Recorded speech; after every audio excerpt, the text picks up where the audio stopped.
la sección de funciones lógicas. Las tenemos aquí y bueno, en principio las funciones lógicas pues se pueden trabajar puertas lógicas, multiplexores y demultiplexores, temporizadores, comparadores, conversores y funciones aritméticas.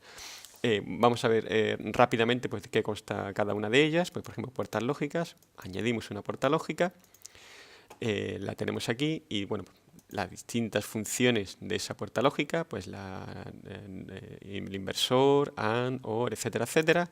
Las entradas para esa puerta lógica, en este caso si es identidad, pues obviamente solo tiene una, no, pues solo tiene una. Todas estas funciones, la AND, ya sí que podemos hacer una AND con hasta cuatro entradas. Hay que tener en cuenta que podemos decir cuál de esas entradas es la que va a causar que se actualice el objeto de salida.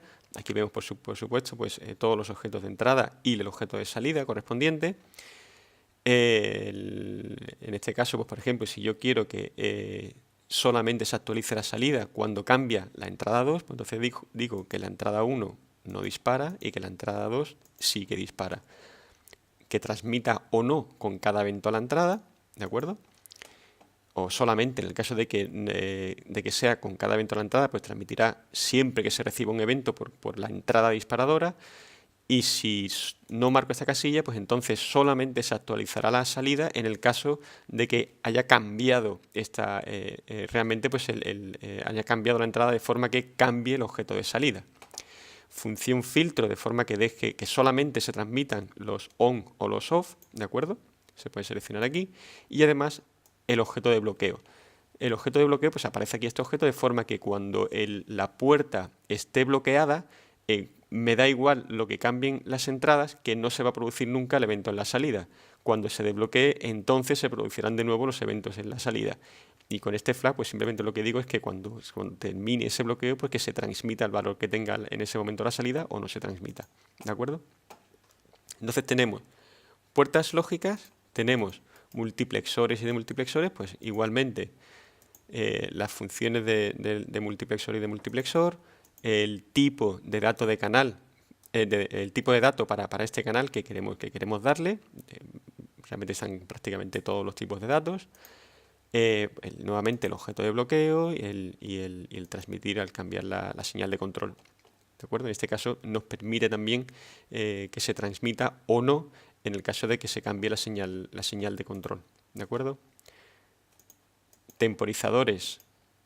En este caso, pues tenemos el tipo de dato para el temporizador, el retardo de propagación. Por ejemplo, si yo quiero decir que sean un segundo, pues puedo decir que sea 100 milisegundos por 10 o obviamente un segundo. El solapamiento, cómo debe comportarse con el solapamiento entre eventos, si los ignora o simplemente reemplaza la temporización que tenga en curso, y nuevamente es el objeto de bloqueo. Comparadores, donde puedo hacer las distintas comparaciones de mayor, mayor igual, igual o menor igual y menor.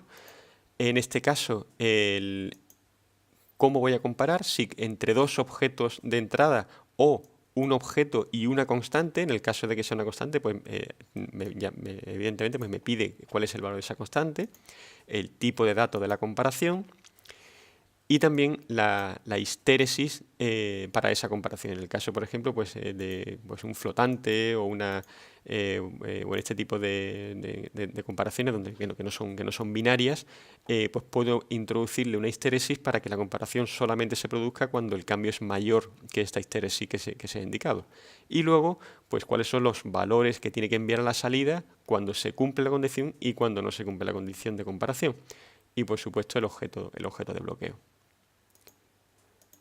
Conversores, en este caso puedo convertir desde binario a cualquiera de estos tipos de datos o desde numérico a cualquiera. Cuando es numérico, pues ya tengo que seleccionar el tipo de dato de entrada y el tipo de dato de salida al que quiero convertir. Al final de alguna forma lo que se hace es intentar traducir el valor del tipo de dato de entrada al de salida, y cuando el valor del de entrada es mayor que el de salida, pues simplemente se recorta ese valor y el objeto de bloqueo, ¿de acuerdo? Y por último, funciones aritméticas, donde pues, me permiten hacer sumas, restas, multiplicaciones, divisiones, máximo entre dos números y mínimo entre dos números. Y aquí pues nuevamente me permite seleccionar si entre dos entradas o una entrada y una constante. Y bueno, pues nuevamente el disparo selectivo, la transmisión con cada evento y la habilitación de objetos. De todo ello vamos a hacer un pequeño ejemplo y es un caso típico en el que, por ejemplo, a partir de un gesto en pantalla, quiero ejecutar una escena interna. Hay que tener en cuenta que para los gestos, los teníamos aquí, solamente tengo notificaciones en un objeto de comunicación de un bit. Y yo para ejecutar una escena necesito un objeto de un byte. Así que, por ejemplo, necesito convertir ese bit a un byte. Bueno, pues lo que vamos a hacer entonces es utilizar un conversor. Aquí vamos a ponerle que es para escena, o mejor dicho, gesto escena. Y lo que voy a utilizar es uno binario, lo voy a convertir en un byte sin signo, en este caso de 0255, y cuando reciba un 1, quiero enviar, por ejemplo, pues quiero ejecutar la escena número 1. ¿De acuerdo? Y no, en principio no voy a utilizar ningún objeto de bloqueo. Entonces ahora lo que tengo es, por ejemplo, pues el gesto de arriba es el que quiero seleccionar, el que quiero convertir, pues vamos a poner aquí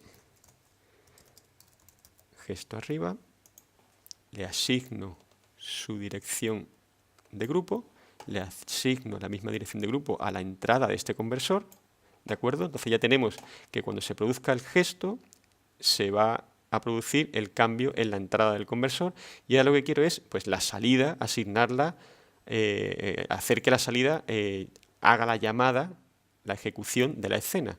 Aquí tenemos nuestras escenas, podemos activar nuestras escenas a través de telegrama, por lo tanto, pero además, esto yo la verdad es que no necesito que vaya esa información al bus, por lo que puedo crear una dirección interna que le voy a llamar escena.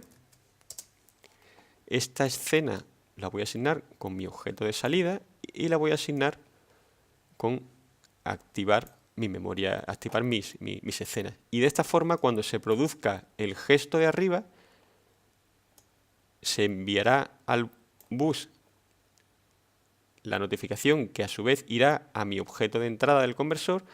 El objeto de entrada del conversor que recibe ese 1 lo que hará es convertirlo a la salida a un 1 en un byte y ese 1 en un byte me activará la escena correspondiente.